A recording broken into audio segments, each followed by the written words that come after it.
Bonsoir. Au sommaire de cette édition Conakry, 1er décembre 2014, la lutte contre le virus Ebola, l'Organisation ouest-africaine de la santé vient de remettre ses ambulances au gouvernement guinéen. Un important lot d'outillage agricole pour les producteurs, un geste du gouvernement guinéen qui vise à soulager le monde rural. Mesdames et messieurs, bonsoir. Merci de votre attention et bienvenue dans cette édition qui s'ouvre sur ce message départ à son Excellence, M. François Hollande, président de la République française. Excellence, Monsieur le Président, j'ai été profondément consterné par la triste nouvelle des inondations survenues dans votre pays ayant causé des pertes en vie humaine et des dégâts matériels importants. Je voudrais en cette douloureuse occasion transmettre au nom du peuple et du gouvernement guinéen ainsi qu'à mon nom propre nos sincères condoléances au peuple français et particulièrement aux familles touchées, tout en vous remettant ma profonde sympathie. Je vous prie d'agréer, Excellence, Monsieur le Président, l'assurance de ma très haute considération signée Professeur Alpha Condé, Président de la République. Le Président de la République, Professeur Alpha Condé, a animé hier dimanche à Dakar une conférence de presse. Plusieurs questions ont été abordées, notamment les relations entre la Guinée et le Sénégal, et une conférence qui s'est tenue à marge des travaux du sommet de la francophonie. Suivez un extrait de cette conférence avec Sanassi Keïta, notre envoyé spécial. Voilà, ma position est très claire. Le peuple sénégalais, le peuple guinéen, comme le peuple malien, le peuple guinéen, sont des peuples frères. Moi, je suis président, mais il y a le président, voilà, le président n'est plus là, ne sera plus là, mais ces peuples ne seront pas là. Pour moi, ce qui est le plus important, c'est de la entre les peuples. Les présidents passent, mais les peuples restent. Je ne veux pas que les présidents créent des problèmes à l'égard des peuples. Vous dites maintenant, est-ce qu'on va revenir à l'époque de sécurité? Voilà, non, c'est pas. Je n'ai aucun problème avec ça, c'est mon petit frère, la preuve. Lorsque Ibeka a rendu hommage aux soldats français et tchadiens qui sont morts au Mali, j'ai vu d'abord du nom Ibeka. Il y a eu des soldats sénégalais et des soldats nigériens. Nigériens qui sont nés en francophonie. Il y a un hommage aussi. Et j'ai demandé qu'on se rencontre ici pour que, parce que je demande quand Samantha parlait de Guinée, je lui ai dit, on ne peut pas laisser les gens. On est là, soi-disant, du maintien de la paix, alors que les gens nous attaquent tous les jours. Donc il faut changer les statuts des forces des Nations Unies. J'ai donné le même parler avec le président Hollande, ils m'ont dit nous sommes d'accord de changer, sous prêts à vous battre. Donc j'ai dit, quand on va se rencontrer ici, le président Macky Sall, le président Issoufou, le président Idriss Déby, on va se mettre d'accord que nous sommes prêts à nous battre à condition qu'on équipe. Parce qu'on ne peut pas laisser les gens assez là et tous les jours on va les attaquer. Et donc on doit aller vers ce qu'actuellement on fait comme équitation. Donc on a eu cette discussion. C'est la même chose pour les barrages. J'ai dit à Macky ce matin, les Chinois sont prêts à financer le barrage de Koukoudamba et de Bouya. Et nous avons donné 600 mégawatts. Et c'est un barrage dans le cadre de l'OMS. Donc ça va donner quoi à la Guinée, au Sénégal et au Mali. Et je ne vais pas vous dire qu'il y ait des problèmes entre Macky Sall et moi. Macky Sall, c'est mon petit frère. Voilà, vous suivrez l'intégralité de cette conférence de presse juste après cette édition d'information. L'ambassadeur de la République fédérale du Nigeria fait ses adieux à la Guinée après 18 ans de service dans notre pays. Il a été reçu en audience par le Premier ministre chef du gouvernement, Hadi Kamara, fait le résumé de cet entretien. Après 18 mois en Guinée comme ambassadeur de la République fédérale du Nigeria, Adamou Babangida Ibrahim est venu faire ses adieux au Premier ministre chef du gouvernement. L'occasion a été mise à profit par ce diplomate nigérien de rappeler la qualité des relations entre la Guinée et la République fédérale du Nigeria, tant sur le plan diplomatique, économique, financier que politique. Lorsque j'étais nommé ici, mon président m'avait demandé de tout faire pour renforcer les relations entre les deux pays. Pendant mon court séjour, beaucoup de réalisations ont été faites dans les forums internationaux. Partout où les intérêts des Nigériens sont placés, la Guinée a soutenu et a voté pour le Nigeria. Et lorsque le Nigeria a envoyé 3 500 000 $ pour le combat contre Ebola, le Nigeria spécifiquement a donné $1 million à la République de Guinée pour cela. $1 million of that was specifically earmarked for the Republic of Guinea. Le Premier ministre s'est tout d'abord réjoui de l'implication de ce diplomate Adamou Babangida Ibrahim dans le renforcement de la coopération entre la Guinée et le Nigeria avant d'insister sur les efforts fournis par nos deux chefs d'État pour la création d'un climat favorable à l'investissement des hommes d'affaires dans le cadre de la promotion des économies nationales pour le bien-être des populations. Beaucoup de projets. La lutte contre le virus Ebola. Le gouvernement et ses partenaires sont mobilisés pour endiguer l'épidémie. C'est le cas de l'OAS, l'Organisation Ouest-Africaine de la Santé, qui vient de remettre 6 ambulances à l'État guinéen. Dans le même temps, CGC, China Geo-Engineering Corporation, offre des kits sanitaires aux populations. Le point avec Tcherno Ousmane Diallo. Les 6 ambulances sont d'une valeur de 200 000 $, soit plus d'1,5 milliard de francs guinéens. Les engins sont remis aux responsables sanitaires du pays par l'Organisation Ouest-Africaine de la Santé avec la participation de l'UNICEF. Pour réussir le combat contre Ebola, il faut nécessairement disposer de moyens logistiques pour le transport sécurisé des malades, soutiennent les médecins. L'Organisation Ouest-Africaine de la Santé, qui est une institution spécialisée de la CEDEAO, a le plaisir de contribuer à la lutte contre la maladie à virus et Ebola au niveau de la Guinée. Monsieur le président de la République du Nigeria, son Excellence M. Goodluck Jonathan, a offert à ces 3 pays affectés une contribution pour appuyer ces différents États. La Guinée a reçu $1 million, dont l'OAS, qui est une organisation ouest-africaine de la santé, a eu mandat de gérer ce montant.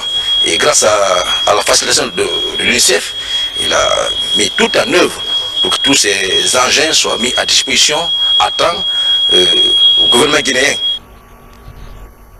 Une 7e ambulance est attendue pour renforcer le dispositif de lutte.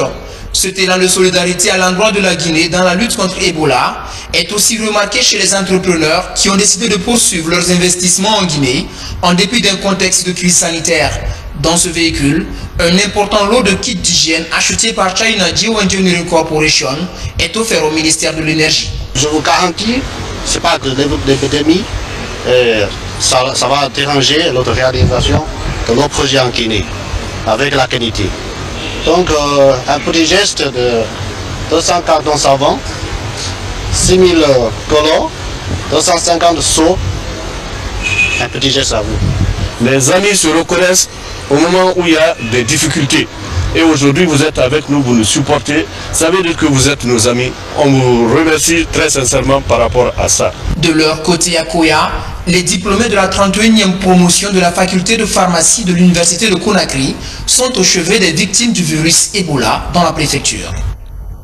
Nombreuses familles ont été endeuillées par cette sale maladie.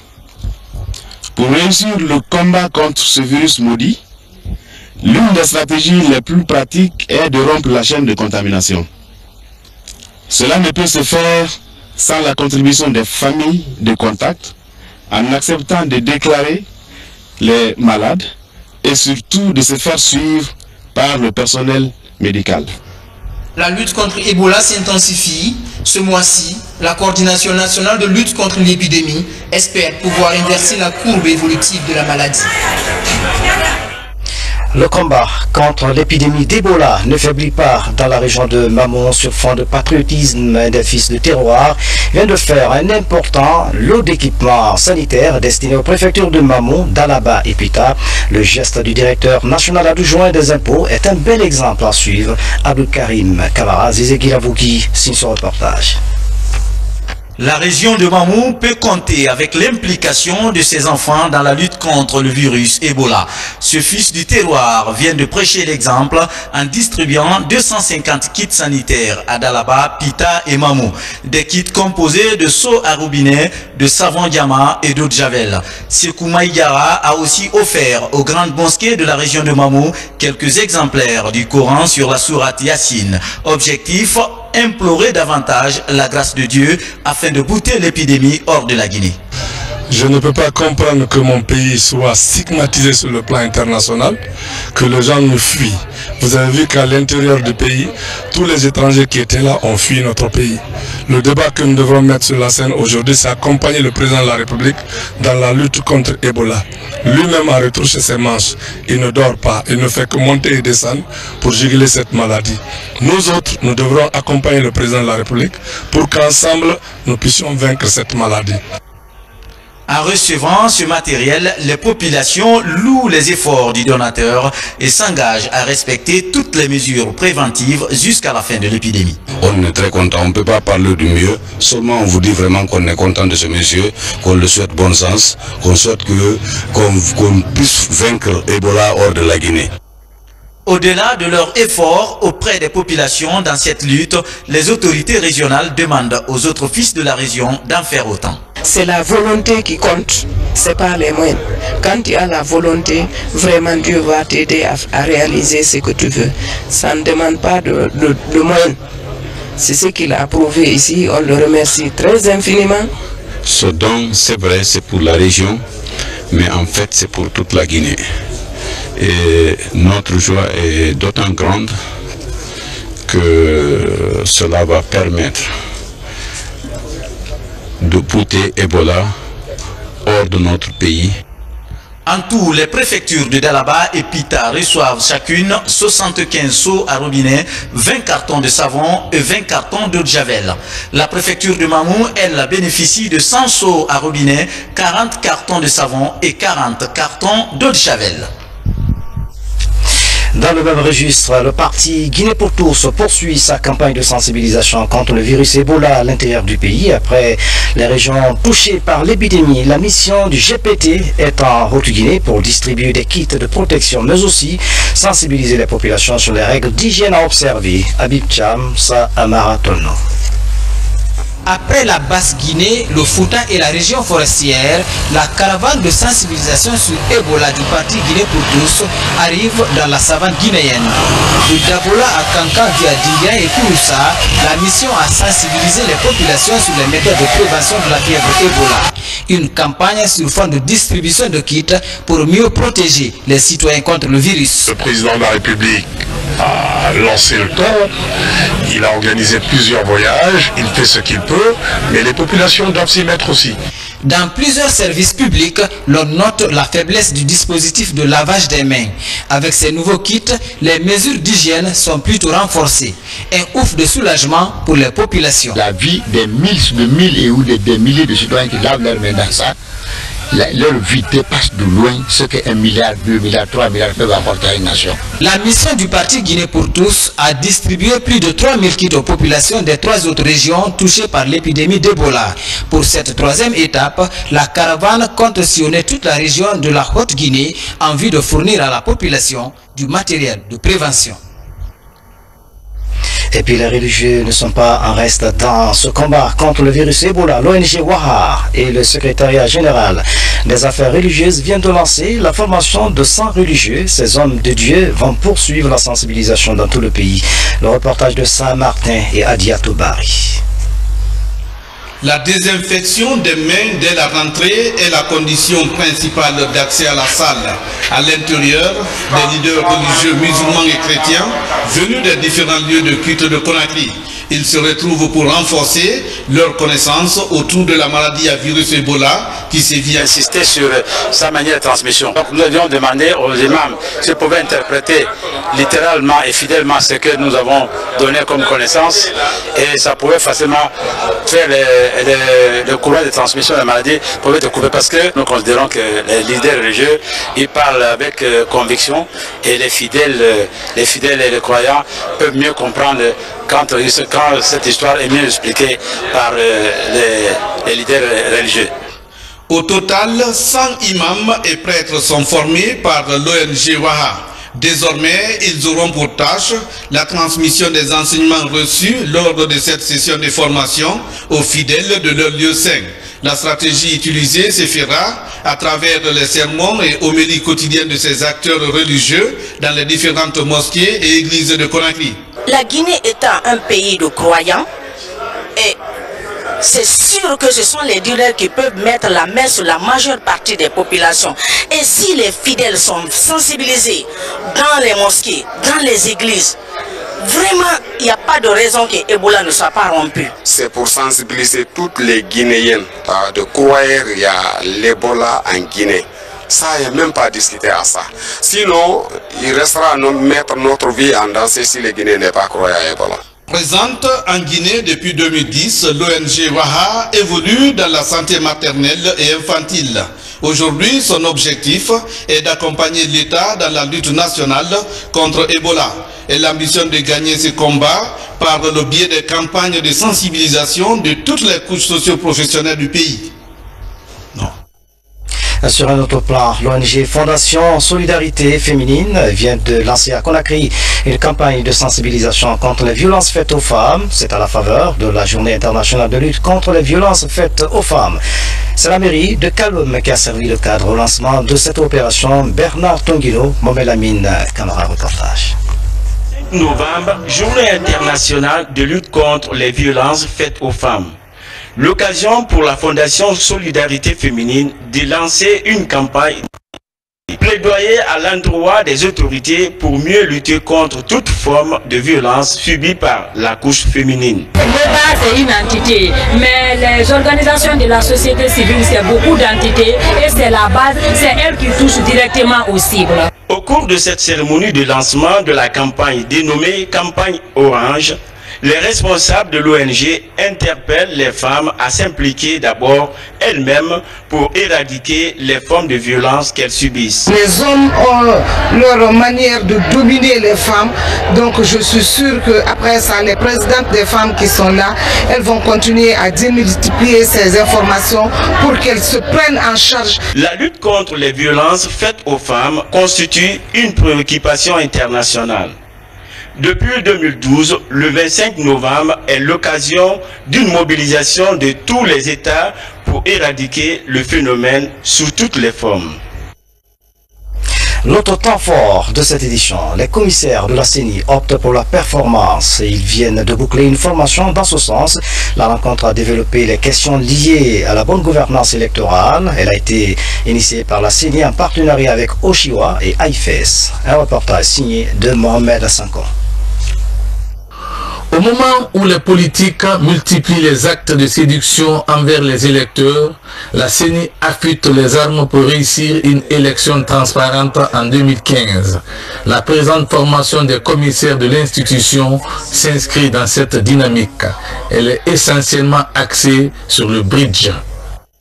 Bridge, c'est un anagramme qui signifie bâtir des ressources en démocratie, gouvernance et élection. Autrement dit, c'est un curriculum qui est une passerelle entre la démocratie d'une part, les élections et la gouvernance de l'autre. Les sujets liés à la connaissance des textes législatifs du processus électoral dans son ensemble ont été évoqués par les commissaires de la CENI et les partenaires que sont AIFES et Oshiwa. La CENI, bénéficiaire, va tirer énormément de profit de cette formation. Deuxièmement, c'est qui sortira aussi amélioré à partir de cette formation. Enfin, troisièmement, c'est le développement personnel. Le développement personnel des commissaires, que ce soit pour le présent ou l'avenir, il va de soi que les connaissances qui sont en train d'être justement acquises ici, ces connaissances, nous en sommes certains, vous serviront au-delà justement de la CENI. Avec cette formation axée sur le bridge, on peut s'attendre à une CENI compétente, capable d'organiser des élections dont les résultats seront acceptés de tous. Dans l'actualité encore, le forum de revue des performances dans le secteur des finances publiques s'est tenu à Conakry. Il a regroupé les cadres guinéens de la réforme et les partenaires techniques et financiers. Cette rencontre semestrielle a passé en revue le plan de réforme publique de ces dernières années. Voici le compte rendu de Alassane Yogobari. La réforme des finances publiques fait partie des priorités du gouvernement guinéen depuis quelques années. Une réforme qui bénéficie d'appuis techniques et financiers des partenaires au développement. De tradition pour ces deux parties de se retrouver pour faire le point sur la réforme. Le développement de notre pays passe nécessairement par la mise en œuvre de réformes courageuses. Et ces réformes concernent tous les secteurs, dont principalement le secteur des finances publiques. Entre autres objectifs globaux de la réforme, il s'agit de rétablir la discipline budgétaire, mais aussi concevoir le cadre juridique et réglementaire des finances publiques. Des réformes qui ont imprimé une mutation profonde dans la conduite des affaires en Guinée. Cette revue conjointe est pour nous l'occasion d'évaluer conjointement avec nos partenaires la mise en œuvre des réformes en matière de finances publiques, mais elle est aussi une occasion pour informer sur les dernières évolutions au plan macroéconomique, notamment dans la suite récente de la 5e revue du programme en cours avec le Fonds monétaire. Le plan stratégique de la réforme s'articule autour d'un certain nombre de points: programmation et préparation du budget, mobilisation et gestion des ressources intérieures, mobilisation de l'aide publique au développement et gestion de la dette, pour ne citer que cela. L'Union européenne va donner différents appuis, notamment un appui à la réforme comptable à travers une nouvelle assistance technique du FMI. Il y aura aussi un appui au corps de contrôle avec le lancement d'un nouveau projet Record 2. Ensuite, il y aura aussi un appui aux impôts avec aussi un lancement de nouveaux projets pour le volet des impôts. En dépit des performances enregistrées dans ce processus de réforme, il reste également des défis à relever et là-dessus, la Guinée peut compter sur l'appui des PTF.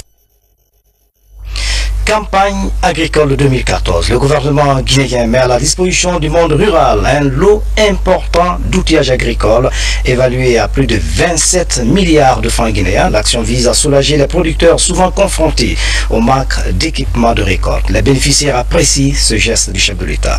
Le reportage est signé de Fodekara. Sur toute l'étendue du territoire national, après des mois de dur labeur dans les grandes zones de production, le riz est prêt pour la moisson. Pour réduire la pénibilité liée aux durs travaux manuels de récolte, 30 moissonneuses batteuses avec des plateformes pour le transport s'apprêtent à aller vers les paysans bord-champ, en passant par les centres de prestations agricoles installés dans les préfectures. Les moissonneuses batteuses à roues n'étaient pas adaptées et les chenillards font la joie de tous les grands producteurs. Mais pire que ça, même des petits champs, j'ai vu que sur Dabola, des groupements de femmes ont demandé à louer des moissonneuses batteuses pour 3-4 hectares. Et je leur ai dit, mais ça vous coûte moins cher d'utiliser des motos faucheuses. Elles nous ont dit, non, non, on préfère prendre ça, on gagne plus. Et en faisant leurs calculs économiques, elles trouvaient qu'elles étaient gagnantes à utiliser des moissonneuses batteuses. Et le fait que nos moissonneuses batteuses soient petites, ce ne sont pas des grandes comme les grandes Laverda, donc elles sont adaptées à des superficies pas très grandes. En plus des moissonneuses batteuses, 100 motoculteurs, 150 batteuses motorisées et 120 motopompes complètent cet arsenal susceptible de moderniser les activités du monde rural en tenant compte de toutes les préoccupations des producteurs. Les CPA ne peuvent pas être à bord de tous les champs. Donc pour ce problème de pièces presque résolu. Et comme je venais de le dire, il n'y a aucune pièce ici, en dehors du moteur, qui coûte plus de 100 000. Et on peut l'avoir partout. Le temps presse pour éviter les pertes à cause du retard de la récolte et corriger les erreurs du passé. Une panoplie de questions est remise sur la sellette, à savoir une meilleure programmation des travaux des centres de prestations agricoles et la distribution des équipements conformément aux besoins des zones de production. Fodé Camara, merci pour ce reportage. Démocratie et droits de l'homme, c'est le thème du forum mondial qui se tient à Marrakech au Maroc. La Guinée est représentée par une délégation du ministère des droits de l'homme et des libertés publiques. La délégation est unanime que le droit de l'homme ne peut pas évoluer sans une réelle volonté politique. Le reportage de notre envoyé spécial à Marrakech, Makale Souma. Les travaux du second forum mondial des droits de l'homme était intense et plein d'enseignements. Des travaux axés sur 50 forums thématiques, dont 12 dédiés aux femmes. Le panel droits de l'homme entre universalisme et spécificité dans la salle Abraham Serfati a retenu l'attention de beaucoup, surtout en ces temps où de nombreux pays invoquent leur spécificité pour dévier les droits fondamentaux. Mais quelle différence y a-t-il entre spécificité et l'universalisme? Mais le socle des valeurs est le même, c'est une évidence absolue. Ce que j'ai dit également, c'est que ce qu'il y a de différent entre nous, c'est les arguments qu'on emploie pour légitimer les valeurs. C'est-à-dire, si je suis un chrétien, je vais dire c'est parce que Jésus a dit. Si je suis un musulman, je vais dire c'est parce que le Coran a dit. Et si je suis un communiste, je vais dire c'est parce que Lénine a bien démontré. Mais à la fin de la journée, la valeur partagée, par exemple la justice sociale, la nécessité de redistribuer les richesses, on s'aperçoit bien qu'elle est universelle parfaitement, quel que soit le langage qu'on emploie pour la justifier, pour la rendre légitime. Les changements considérables intervenus dans le sillage du printemps arabe ont placé au premier plan les questions fondamentales de droits de l'homme, de l'état de droit et de la démocratie. Et dans le panel qui aura aussi marqué les esprits à ce forum, intitulé « Démocratie et droits de l'homme », les panélistes sont revenus sur les liens étroits entre les deux notions et la nécessité du combat pour le respect des droits de l'homme dans les États africains aussi. Je rappelle que l'idée des droits de l'homme, l'idée naturelle, ce sont des droits qui appartiennent aux personnes humaines, ce sont des droits qui existent avant même la naissance de l'État. Mais aujourd'hui, les deux notions, démocratie et droits de l'homme, se complètent. Il ne peut y avoir de meilleur système aujourd'hui pour l'accomplissement des idéaux des droits de l'homme que dans le système démocratique. Ce qui est maintenant important, c'est d'essayer de se servir de ces rencontres, de ces expériences à l'intérieur de notre pays. Après son lancement officiel, la majeure partie des activités au panel de ce forum se déroulent dans le village du forum et dans le village du monde ici à Marrakech. Mais ce qu'il faut retenir, c'est que ce second forum mondial des droits de l'homme s'est dit engagé pour les droits des femmes, la parité, les jeunes et les enfants, mais également les personnes en situation de handicap et les migrants. Ici à Conakry, le gouverneur de la ville remercie la population pour avoir réservé un accueil chaleureux au président François Hollande. L'hôte de marque du professeur Alpha Condé. À propos, le gouverneur Souriba Sourel Kamara a fait une déclaration. Il est au micro de Moussa Bangoua. Citoyennes et citoyens, population de la ville de Conakry, au nom du président de la République, le professeur Alpha Condé, de son premier ministre chef de gouvernement, de tout le gouvernement, j'exprime toute la gratitude et la fierté du conseil de ville à l'ensemble des populations de Conakry pour la forte mobilisation dont elle a fait preuve et le soutien manifesté à son Excellence, Monsieur le Président de la République, le professeur Alpha Condé, ce vendredi 28 novembre 2014, à la réception de son Excellence, M. François Hollande, président de la République française. Ce acte civique honore toute la Guinée et pose de nouveaux jalons dans la consolidation de l'unité d'action des filles et des fils de notre pays. J'invite les citoyennes et citoyens de Conakry à garder la même dynamique chaque fois que besoin sera. Que le souci de la paix, de l'unité nationale, du développement économique et social continue de nous rassembler pour vaincre définitivement la fièvre hémorragique à virus Ebola. Souriba Sourel Kamara, gouverneur de la ville de Conakry. A plus bref, en image, l'artiste guinéenne Aminata Kamisoko s'est envolée ce soir pour la France avec sa consoeur Mbalou Kanté. Elles vont participer à la première grande nuit des Sérères qui aura lieu le samedi 6 décembre 2014 à Paris.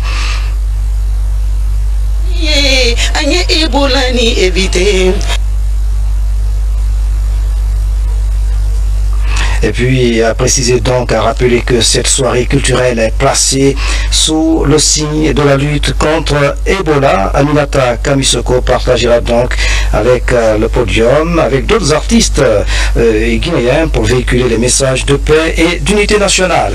Voilà, c'est la fin de cette édition. À tous, merci de nous avoir suivis. Dans un instant, vous suivrez la conférence de presse du chef de l'État, professeur Alpha Condé à Dakar. Excellente soirée, où que vous soyez dans le monde. À demain.